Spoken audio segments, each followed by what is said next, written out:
So hello everyone. यार ये video है जो वो यार मेरे नीट जर्नी के रिगार्डिंग है। बिकॉज बहुत सारे बच्चों ने मैसेजेस करे थे, मतलब जितने भी मुझे जानते हैं या जो थोड़े नए जुड़े हैं, जो मतलब एस्पेरेंट है, नीट एस्पेरेंट है, कि मतलब आप बताना कि कैसे आपकी नीट की जर्नी रही थी एंड कैसे रिवाइज करें, कैसे टेस्ट देना चाहिए, कैसे टाइम मैनेजमेंट करना चाहिए। तो मैं ना आज पूरी इसी रिगार्डिंग बात करूँगी। पूरी बातें आज इसी के रिगार्डिंग होगी। बाकी जो मतलब रिजल्ट रहा, जैसा भी रहा, जो भी रहा, ये सब बातें मतलब ये वीडियो भी लंबी हो सकती है, बिकॉज ये इसमें बहुत सारी बातें होने वाली हैं नीट के रिगार्डिंग। मैं मतलब सब देखो फैक्चुअल बातें भी करूँगी, और रियलिटी और रील में बड़ा अंतर होता है, ये भी जान लो। जो रील में एक्चुअली दिखता है वो रियलिटी में उतना अच्छा होता नहीं। ये सारी बातें मैं करने वाली हूँ आज। सो स्टार्ट करते हैं। फर्स्ट ऑफ ऑल यार, मैं बताती हूँ कि मैंने ड्रॉप कितने लिए हैं।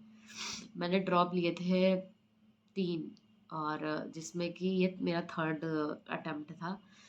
तो और उसमें काफ़ी गैप्स भी रहे हैं, तो वो तो चलो अलग बात है। वो मैं अपना एक सेपरेट वीडियो बनाऊंगी जिसमें मैं बताऊंगी कि मेरी एजुकेशन क्या है और कैसे क्या चीज़ जो जो भी है। बट मैं अभी नीट अटेम्प्ट और नीट के बारे में ही बात करती हूँ, ठीक है। सो यार, ये है ना कि जब भी आप किसी चीज़ की तैयारी करते हो ना, आपका मतलब एक गोल होना चाहिए चीज़ों को लेके। आपका एक पूरा पर्सपेक्टिव होना चाहिए चीज़ों को लेके कि हाँ, हमें ये चीज़ करनी है और हमें ऐसे करनी है। और मतलब एकदम ये नहीं होना चाहिए, किसी तरह का भी डिस्ट्रैक्शन आपके माइंड में नहीं होना चाहिए या किसी प्रेशर में नहीं होना चाहिए। तो मेरा मोटिव क्या था, देखो मेरे घर में इस फील्ड से कोई बिलोंग नहीं करता, एक मतलब सिंगल आदमी भी नहीं। और मेरा अलग था कि हाँ, मुझे बनना है, मुझे करना है। तो दैट्स वाई मैं तैयारी वैयारी कर रही थी। मैं घर में कोई फोर्स नहीं था कि ठीक है तुम्हें करना है करो, नहीं करना है कोई दिक्कत नहीं। मैंने अपनी पूरी तैयारी ऑनलाइन करी है, और PW ऐप से करी है। और मैंने स्टार्ट करा था मई में, मतलब मई से लेके पूरा मई टू मई वाला सीन 12 महीने वाला था। और मैंने फर्स्ट बैच जो आया था उसका वही खरीदा था। एंड हाँ, मैं टाइम मैनेजमेंट बता सकती हूँ। देखो पता है, जो भी बच्चे स्टार्टिंग में तैयारी शुरू करते हैं उनके लिए एक अच्छी बात ये होती है ना कि स्टार्टिंग में सिलेबस बहुत धीरे धीरे चलता है। तो आपकी ना एक आदत बन जाती है, पेस बन जाता है, धीरे धीरे पेस बनने लगता है। ये सब कर लेते हैं स्टार्टिंग का ना, कोई डिफिकल्टी नहीं होता, बिकॉज टाइम आपके पास इतना बचता है ना कि आपको लगता है अरे ऐसे ऐसे तो नीट आराम से निकल जाएगा। बट ये नहीं सोचना है, बिकॉज देखो फ्रेशर अगर कोई है तो अलग बात है, बट जो मतलब एक बार तैयारी कर चुका है, जो फ्रेशर नहीं है, उसके लिए मेरा यही रहेगा कि यार ना अपनी तैयारी को कोचिंग के अकॉर्डिंग मत रखो। कोचिंग अगर चल रही है जो चीज़, उससे थोड़ा पेसफुली आगे ही रहो। क्योंकि जब लास्ट टाइम आता है ना, तो लास्ट टाइम सिलेबस इतना हो जाता है कि उसको हैंडल करना मुश्किल हो जाता है। मतलब देखने में तो लगता है ना कि 32 चैप्टर इसमें है, 34 इसमें, 30 इसमें, अरे आराम से हो जाएगा। ऐसा होता नहीं, लास्ट में बहुत ज़्यादा दिक्कतें आ जाती हैं। जो मेरे साथ आई है मैं सबको शेयर करने वाली हूँ। तो मेरा स्टार्टिंग का शेड्यूल यही रहता था कि मैं मॉर्निंग से पढ़ती। देखो सबका अपना अपना टाइम है, जिसको जब पढ़ना जैसे पढ़ना सब पढ़े, लेकिन मेरा टाइम ये था कि जो स्टार्टिंग के 6-7 महीने थे, मैं मॉर्निंग में 5 बजे उठ जाती थी, 4 बजे उठती थी, जिसमें से मैं पानी वानी पीना, फ्रेश होना, योगा करना, देन 5 बजे से मैं पढ़ने बैठ जाती थी। मेरे पास एक नोट पैड हुआ करती थी जिसमें मैं अपना पूरा रात में बना के लिख लिया करती थी कि मुझे करना क्या है पूरे दिन में, किस सब्जेक्ट का क्या रिवाइज करना है, किसका लेक्चर देखना है, किसके DPP लगानी है, ये सब कुछ मैं रख लेती थी।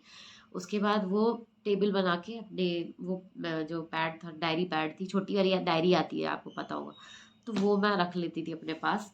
देन मैं ना स्टार्टिंग मोस्टली फिजिक्स से करती थी, बिकॉज क्या होता है मॉर्निंग में नींद बहुत अच्छी आती है। तो मैं मोस्टली फिजिक्स सबसे पहले करती थी। फिजिक्स का जितना भी रिवीजन करना होता तो पहले मैं वो करती थी, देन मैं उसके लेक्चर देख के DPP करती थी जो उस दिन की हुआ करती थी। उसके बाद देन 1 घंटे का मतलब 15-20 मिनट, लगभग 10 9 9 बजे तक तो पढ़ते थे। 9 बजे के बाद 1 घंटा वही नहाना धोना। फिर मैं टिफ़िन लगवा रखी थी, खाना लेने जाती थी मैं यहाँ। तो फिर खाना लाए, खाए पिए, 10:30 से फिर पढ़ने बैठ जाओ। 10:30 से लेके मैं लगभग 2-3 बजे तक अपना ये केमिस्ट्री वाला पोर्शन, बिकॉज केमिस्ट्री वगैरह मतलब 2-3 क्या, हाँ मतलब 3 बजे तक मान सकते हो। उसके लेक्चर्स भी, उसके डीपीपी और ये सब, ये सारे फिजिकल उस टाइम पे, क्योंकि फिजिकल सबसे पहले स्टार्ट होती है, फिजिकल में पढ़ती थी। उसके बाद देन मैं बायो पे आती थी। देखो बायो में मैं क्या जितना मुझे लगा है, अगर आप फ्रेशर नहीं हो तो, जैसे अगर आपको बायो के बारे में जानकारी, बायो आप ना मतलब वैसे पढ़ा करो, जैसे जैसे टेस्ट आए उसके साथ साथ पढ़ते जाओ, मतलब नोट्स बनाओ, टीचर जो पढ़ा रहा है पढ़ो, डीपीपी लगाओ, एक बार रीडिंग कर लो, हफ्ते में कम से कम वो चैप्टर 2 बार रिवाइज कर लो।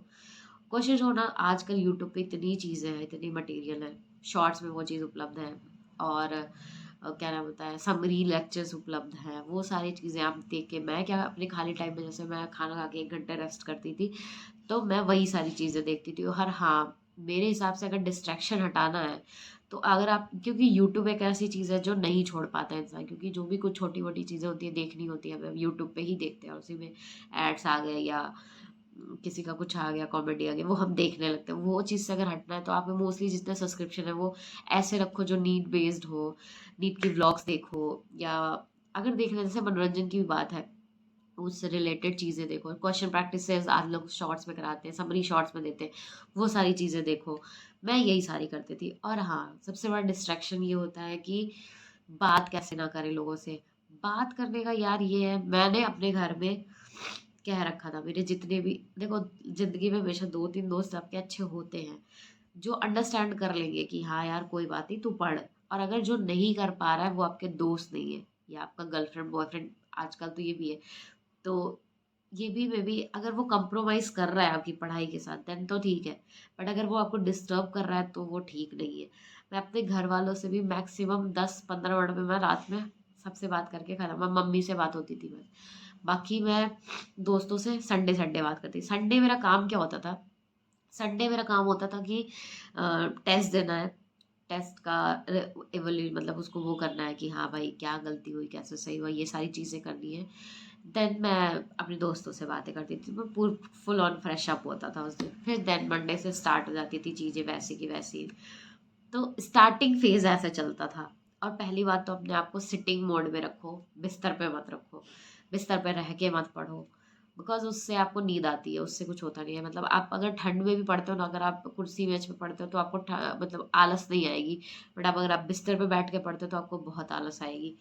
तो ऐसी चीज़ें होती थी। स्टार्टिंग के 4-5 महीने बहुत स्मूथ जाएँगे, और जाते भी हैं, सभी के जो अभी तक शायद तैयारी कर चुके होंगे उनको पता होगा कि स्मूथ जाते हैं। बट जैसे ही अक्टूबर नवंबर आता है ना, चीज़ें बहुत हेक्टिक हो जाती है। चीज़ें इसलिए हेक्टिक हो जाती है कि दिवाली के बाद से जो सिलेबस होता है वो इतना बाउंस मारता है, लाइक टीचर्स भी इतनी तेज तेज पढ़ाते हैं, और फर्स्ट ईयर ख़त्म हो जाता है, फर्स्ट ईयर ख़त्म हो जाता है दिसंबर तक, नवंबर तक फर्स्ट ईयर मोस्टली ख़त्म हो जाता है, दिसंबर तक मान के चलो। उसके बाद सेकेंड ईयर का सिलेबस बहुत तेज़ चलता है, टेस्ट में फर्स्ट ईयर भी आता है, सेकेंड ईयर, तो ये जो रिवीजन वाला मेथड है ना वो बड़ा हेक्टिक हो जाता है। तो ये पता है, एक लड़के ने मुझे मैसेज किया था, बता था दीदी आप ये बताना कि आप रिवाइज कैसे करती थी। तो मैं यार रिवाइज ना बताती हूँ, मैं मोस्टली टेस्ट के अकॉर्डिंग रिवाइज करती थी। और हाँ, मैं फर्स्ट ईयर मोस्टली पता है कैसे, मतलब हफ्ते के जैसे कि 4 दिन मैं जैसे जो पढ़ाया जा रहा है वो पढ़ती थी, बाकी मैं रिवाइज 2 दिन में ऐसा होता था कि मैं अपना पिछला सिलेबस रिवाइज करूंगी, मतलब पिछला जो भी है मैं वो रिवाइज करूंगी। और हाँ देखो, बेनिफिट्स तो होते हैं अपने, ऑनलाइन के अपने बेनिफिट्स है, ऑफलाइन का आई डोंट नो। मैं ऑनलाइन प्रेफर करती हूँ, बिकॉज ऑनलाइन में देखो बेनिफिट्स क्या क्या है, ऑनलाइन में ये बेनिफिट है, टाइम नहीं, आपका टाइम आने जाने का, थकने का, ये सारा टाइम आपका बच जाता है। उसके बाद आप लेक्चर्स देख, जो फ्रेशर है उनकी बात नहीं करो, जो नहीं फ्रेशर हैं उनके साथ ये होता है कि जैसे बहुत से कॉन्सेप्ट ऐसे होते हैं जो हमें आते हैं, ऐसे मतलब बहुत ज़्यादा पूरा चैप्टर ऐसा नहीं होता है आपका कि पूरा चैप्टर ही खराब है। चैप्टर के बहुत सारे टॉपिक्स ऐसे होते हैं जो आपको आते हैं एक्चुअली में, मतलब बहुत अच्छे से आते हैं। तो उनके साथ क्या है कि मैं 1.75 पे सारे लेक्चर्स देखती थी, उससे ना तो आपको बोरियत होती क्योंकि वो तेज तेज बोलते हैं, तो आपको कंसंट्रेट करके देखना ही पड़ता है। सबसे अच्छा कंसंट्रेशन का एक तरीका ये भी है कि 1.75 या 2x पे करके देखो, जिससे कंसंट्रेट रहोगे आप, क्योंकि अगर जरा सा भी माइंड डाइवर्ट हुआ आपका वो स्किप हो जाएगा, और वो अगर स्किप हो गया तो आपको फिर से रिवाइंड करके देखना पड़ेगा। तो सबसे अच्छा मेथड वो होता है। बाकी मैं तो ऑनलाइन थी, तो मैं ऑनलाइन ही प्रेफ़र करती हूँ। टेस्ट भी मैं 6-7 महीने मैंने मतलब दिसंबर तक मैंने ऑनलाइन दिए। उसके बाद मैं प्रयागराज में रहती हूँ, तो यहाँ पे पीडब्ल्यू का सेंटर था, तो मैं वहाँ जाके दिया करती थी टेस्ट। तो ये था रिवीजन यार। हाँ, रिवीजन आप ऐसे ही कर सकते हो, टेस्ट के अकॉर्डिंग रिवाइज करो चीज़ों को। पता है 6 महीनों में फर्स्ट ईयर का इतना टेस्ट हो जाता है, इतना टेस्ट हो जाता है कि अगर तुम अच्छे से रिवाइज कर ले जाओगे ना, तो ये जो जब सेकेंड ईयर पढ़ाया जाने लगता है, मतलब ट्वेल्थ जब स्टार्ट होता है, उसमें जो लास्ट के 2 दिन होते हैं ना, मतलब सैटरडे संडे मान लो, संडे को मैं जहाँ तक जानती हूँ कोई नहीं पढ़ता उतना, क्योंकि टेस्ट होता है, उसके बाद उसको आपको वेरी मतलब देखना होता है उसको कि क्या गलत क्या सही कहाँ पे क्या, ये सारे कॉन्सेप्ट नोट करने होते हैं। तो जो ये आपका सैटरडे और फ्राइडे होता है, 2 दिन आप फर्स्ट ईयर को दे दिया करो कि हाँ मुझे ये पढ़ना है। मैं ऐसे ही पढ़ती थी।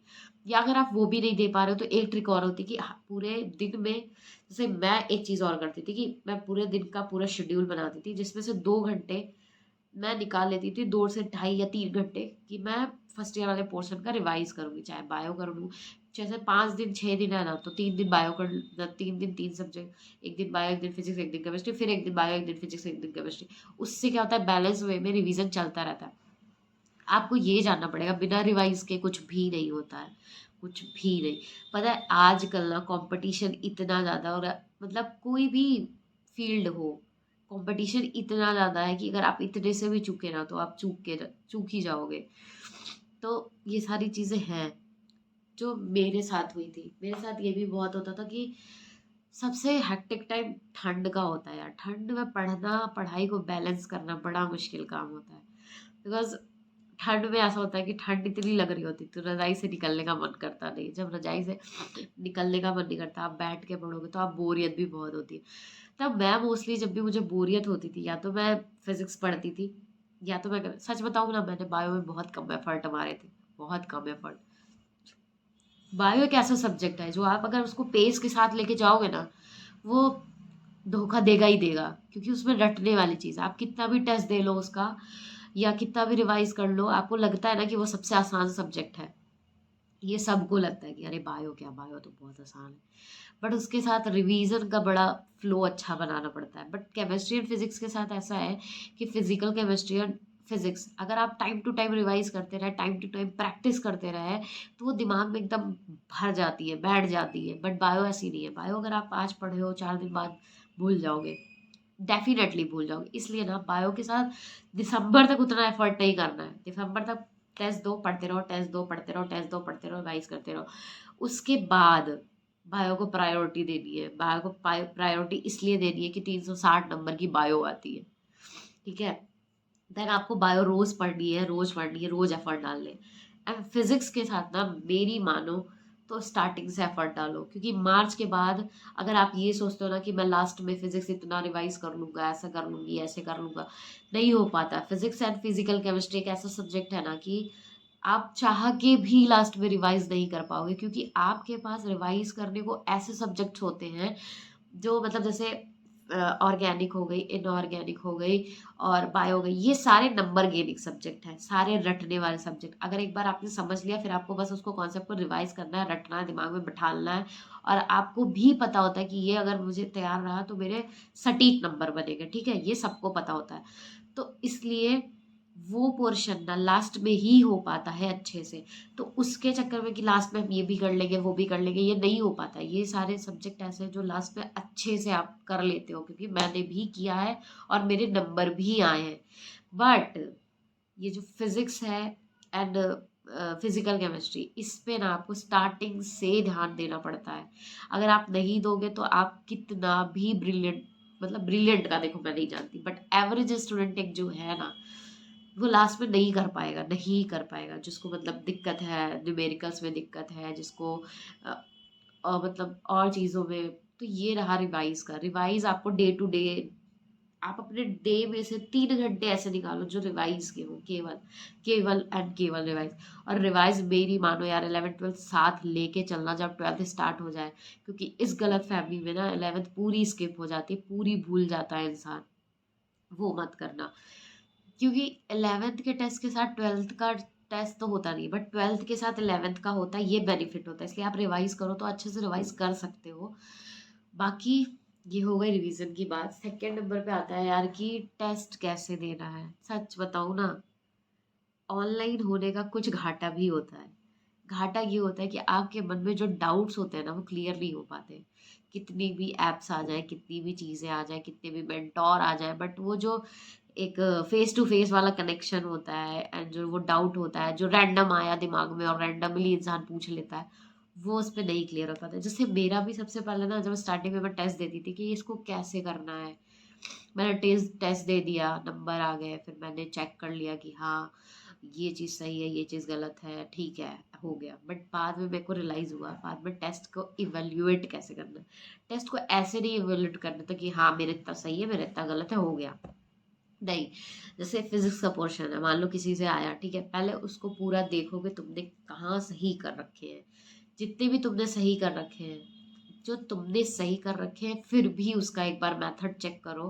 क्योंकि बहुत बार ऐसा होता है कि हम कुछ भी कॉन्सेप्ट लगा देते हैं और आंसर सही आ जाता है, तो हमें लगता है कि हमने सही कॉन्सेप्ट लगाया है, बट ऐसा नहीं होता है, वो गलत कॉन्सेप्ट होता है। और अगर गलती से भी वो कॉन्सेप्ट हमने कहीं और लगा दिया और वो गलत हो गया, तो बहुत पछतावा होगा आपको। तो हर मतलब अगर 50 क्वेश्चन होते हैं, 50 क्वेश्चन पूरे आपको देखने ही देखने हैं। एंड जो आपने सही किए थे वो तो चलो कोई बात नहीं, वो तो फिर आपको आते ही है। जो नहीं सही किए थे वो एक नोटबुक बनाओ, प्रॉपर उसमें लिखो कि हाँ मैंने ये सही किया था, ये गलत किया था, ऐसे किया था, वैसे ही, मतलब जो भी किया था आपने सब कुछ नोट करो। नोट करने के साथ देन दोबारा उस चैप्टर्स को रिवाइज करो एंड उन चीज़ों को ऐड करो जहाँ तुमने गलती की थी, उसे स्टार मार्क कर लो कि हाँ मैंने गलती करी थी, ये चीज़ पे मुझे ध्यान देना है। ये होना चाहिए। बाकी ये हो गया रिवीजन एंड टेस्ट का।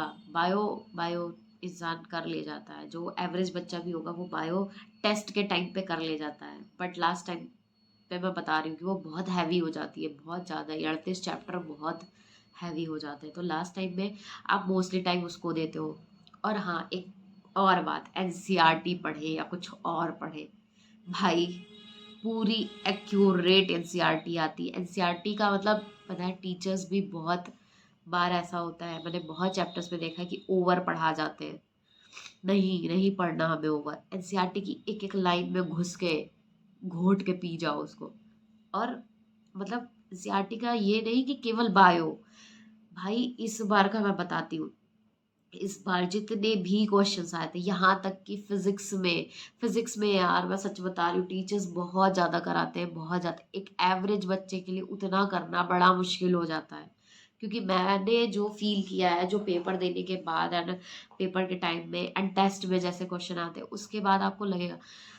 अब क्या होता है ना, अब एनसीईआरटी जो असरसन रीजन वाले क्वेश्चन बनते हैं, वो सारे क्वेश्चन एनसीईआरटी से बनते हैं फिजिक्स के। इसलिए पहले आप थ्योरी पे ध्यान नहीं देते थे, कोचिंग वाले भी उतना ध्यान नहीं देते थ्योरी पोर्शन पे, ज़्यादातर न्यूमेरिकल लगवाए पड़े हैं, लगवाए पड़े हैं, लगवाए पड़े हैं। और इतने हैवी हैवी न्यूमेरिकल लगवा देते हैं जो नीट से अता पता ही नहीं होता। नीट में ना बस आपको बेस क्या है उस कॉन्सेप्ट का, आपको ये नॉलेज होनी चाहिए। जो मैंने फील किया मैं वो बता रही हूँ। फील क्या किया, आप पेपर उठा के देख लो। आप कहते हैं ना, किसी भी तैयारी के पहले, अगर अगर आप फ्रेशर हो तो कोई बात नहीं, बट अगर आप फ्रेशर नहीं हो तब तो आपके लिए और बेनिफिट वाली बात है। क्योंकि उसलिए बेनिफिट वाली बात है क्योंकि आप इवेल्युएट कर पाओगे, आप देख पाओगे कि नहीं यार ये चीज़ तो मैं कर ले जाऊंगा, इसमें कोई आशा बुराई मतलब टफ नहीं है बहुत ज़्यादा। तो ना, मेरा मानना इस साल मतलब मैं जो बता रही हूँ, फिजिक्स की एनसीईआरटी जरूर पढ़ के जाना। बिकॉज पता है, मतलब 20 से 22 क्वेश्चन ऐसे थे जो पूरे थ्योरी बेस्ड थे। बच्चे छोड़ के इसलिए आए थे क्योंकि उन्होंने थ्योरी नहीं पढ़ रखी थी, उन्हें प्रॉपर थ्योरी याद नहीं थी। जैसे लाइक वेव ऑप्टिक्स हो गया, और ये अपना रे वाला चैप्टर है, और सेमीकंडक्टर है। ये सारे चैप्टर्स जो थ्योरी बेस्ड, जिन पे सेकेंड ईयर से ज़्यादा थ्योरी के क्वेश्चन बनते हैं, फर्स्ट ईयर से उतने नहीं बनते क्योंकि ये इसमें थ्योरी है। तो एनसीईआरटी घोट लो, मैं तो कहूँगी फिजिक्स की भी घोट लो। और हाँ, जो ये क्वेश्चन का हार्ड लेवल ना, टेस्ट सीरीज में बहुत हार्ड लेवल होता है। लाइक लिटरली मैं लास्ट में रोने लग गई थी कि यार मेरे से तो यहाँ नहीं हो रहा। मतलब टेस्ट में मेरे पहले मार्क्स आते थे 600 650, देन मिड में स्टार्ट हुए 500 550, देन लास्ट में जब पेपर का टाइम आया, जब फुल टेस्ट होने लगे, मेरे मार्क्स आते थे 400 450। देन मेरे को बहुत वो होता था कि यार वैसे तो फिजिक्स हो ही नहीं रही है, मैं करूँगी तो करूँगी कैसे। बट लिटरली यार इतनी टफ फिजिक्स नहीं आती है, बहुत बहुत बहुत इजी फिजिक्स आती है। और अगर तुम एनसीईआरटी कर ले जाओगे ना, और बुक्स में मानो ना, डीसी पांडे की जो बुक है, मतलब औसम बुक है। कोई ज़रूरत नहीं है तुम्हें वो पता नहीं कौन कौन सी बुक लोग बोल देते हैं, वो कुछ नहीं लगाना है। एकदम हल्के क्वेश्चन लगाने हैं, और हल्के क्वेश्चन बार बार लगाने हैं, जिससे वो रेपिटेटिवली आपके सामने आएंगे तो आपको कॉन्सेप्ट याद हो जाते हैं, आपको चीज़ें तैयार हो जाती हैं। ये फिजिक्स में रहेगा। फिजिक्स में बहुत उड़ के नहीं जाना है, चाहे टीचर कितना भी उड़ के पढ़ा दे, चाहे 8-8 लाइन वाले क्वेश्चन सॉल्व करा दे, वो नहीं आते हैं। 2 लाइन के क्वेश्चन आते हैं, 2 लाइन का कॉन्सेप्ट आता है नीट में। बाकी मतलब बायो तो बायो ही है, बायो का सबको पता है, बायो रटनी ही है। और बायो में एक बात बता दे रही हूँ, बायो में असर्शन रीजन के क्वेश्चन सबसे ज्यादा ना 12th से बनते हैं। मतलब फर्स्ट ईयर से उतने नहीं बनते जितने 12th से बनते हैं, बिकॉज जेनेटिक्स और ये सबसे हार्ड क्वेश्चन बन सकते हैं जेनेटिक्स से बनते हैं, क्योंकि जेनेटिक्स है थोड़ी घुमाऊ, दिखती कुछ और है, होती कुछ और है। मतलब चीज़ें नहीं आती, कंफ्यूजिंग चीज़ें हैं, लाइक डीएनए, जीनोम, न्यूक्लियस, फलाना ढमाका, ये सारी चीज़ें इंसान ना कंफ्यूज बहुत होता है इन सारी चीज़ों में। बाकी अगर 11th रीजन से देखा जाए तो फर्स्ट चैप्टर लोगों को लगता है ईजी है, लेकिन है नहीं। वो जो फर्स्ट के आगे के 4 हैं, क्योंकि उसमें रटने वाली चीज़ें बहुत है, तो रट के जाओ कॉन्सेप्ट अच्छे से। और जितने भी मतलब एग्जाम्पल से घोट के पी जाओ, घोट के एग्जाम्पल की वजह से। अब पहले देखो ना, इवोल्यूशन वाला चैप्टर बहुत इंपॉर्टेंट। इवोल्यूशन में क्या है ना, वो जो फिगर बेस्ड है ना, कि ये मैमेलियंस हैं, ये वो वाले हैं, वो जरूर याद करके जाना। उसकी वजह से मेरा क्वेश्चन गलत हुआ था इस बार, क्योंकि वो मुझे याद नहीं थे। प्लेसेंटल और वो वाले थे ना, 2 हैं, मार्सुपियल एंड प्लेसेंटल मैमल्स, वो बिल्कुल रट लेना एकदम अच्छे से। बायो तो, एंड मैं भी एक सीरीज चालू करने का शॉर्ट्स में, मैं बायो रिवाइज कराने का, एंड वो कैसे याद करें वो सब मैं स्टार्ट करूँगी, एंड होपफुली आपको मज़ा आएगा।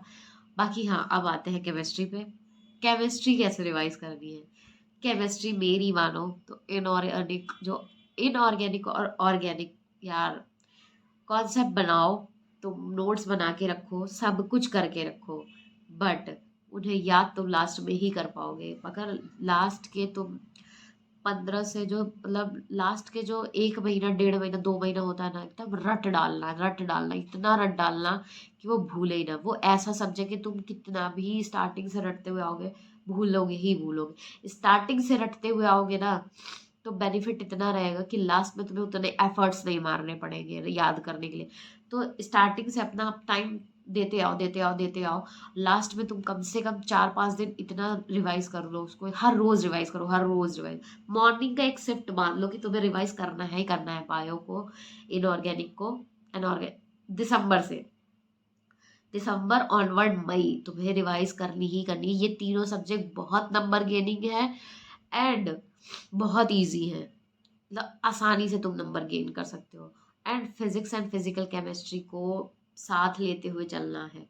उनको तुम स्टार्टिंग से टाइम दो। फिजिकल केमिस्ट्री क्या होता है ना, लोग क्या कर, जो हम लोगों ने महसूस किया है, लोग क्या करते हैं, छोड़ देते हैं कि चलो अक्टूबर तक, जहाँ तक है नवंबर तक फिजिकल केमिस्ट्री खत्म होती है, उसके बाद फिजिकल केमिस्ट्री एकदम ही बंद हो जाती है कि नहीं, अरे हाँ हो जाएगा पेपर में, एक एक दो दो। बट नहीं, physical chemistry is like physics. लगता आसान है नहीं, मुझे तो लगता है फिजिकल केमिस्ट्री फिजिक्स से भी ज़्यादा मतलब कठिन है, क्योंकि जो मोल है, ये सारी चीज़ें, परसेंटेज एरर, ये वो सब भूल जाता है इंसान लास्ट टाइम पे। तो तुम, और पता है फिजिक्स फिजिकल केमिस्ट्री में भी ना इतने टफ क्वेश्चन नहीं आते हैं जितने हमें करा दिए जाते हैं। बेसिक क्वेश्चन आते हैं, बेस, मतलब तुम्हें अपना बेस स्ट्रांग करना है। नीट वाले चाहते हैं कि, जानना चाहते हैं कि तुम अपने बेस पे कितना काम किए हो। तुमसे हाई लेवल की चीज़ें नहीं पूछते हैं, वो तुमसे बेसिक लेवल की चीज़ें पूछते हैं, कॉन्सेप्ट। तुम ट्रेंड चेक करो कि ट्रेंड क्या चल रहा है नीट का, तुम इस पे मत जाओ, क्योंकि देखो साल में कभी कभी ऐसा होता है कि टफ आता है, उसमें से भी 3-4 क्वेश्चन होते हैं जो बहुत टफ आते हैं, वो अगर तुम छोड़ भी दोगे तो कोई फर्क नहीं पड़ने वाला। बट जो ट्रेंडिंग क्वेश्चन है, जो हर साल पूछे जाते हैं, जैसा कॉन्सेप्ट हर साल आता है, उन पे आपको ज़्यादा मेहनत करनी चाहिए मेरे अकॉर्डिंग। बाकी यही था। बाकी यार वीडियो काफ़ी लंबी हो रही है, तो मैं सेकंड वीडियो बना दूंगी, और उसके आगे मैं ये भी बताऊंगी कि हाँ कैसे क्या करना चाहिए। बाकी अभी तक के लिए यही है। यार वीडियो बहुत लंबी हो गई है, जिस वजह से मैं दूसरी वीडियो बना दूंगी। बाकी जो भी आपके डाउट्स होंगे और जो भी एक्स्ट्रा चीज़ें आपको पूछनी है, आप कमेंट डाल देना या मुझे डीएम कर देना मेरे इंस्टाग्राम आईडी पे।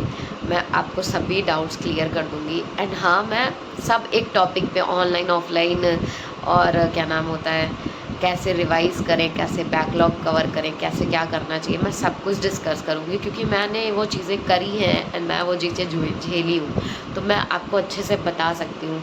तो अगर आपको कोई भी डाउट होगा, कुछ भी होगा, आप मेरे को डाल देना। मैं सेकंड वीडियो बनाऊँगी इसकी, तो मैं उसमें आपको सब कुछ बता दूँगी। Thank you, bye bye.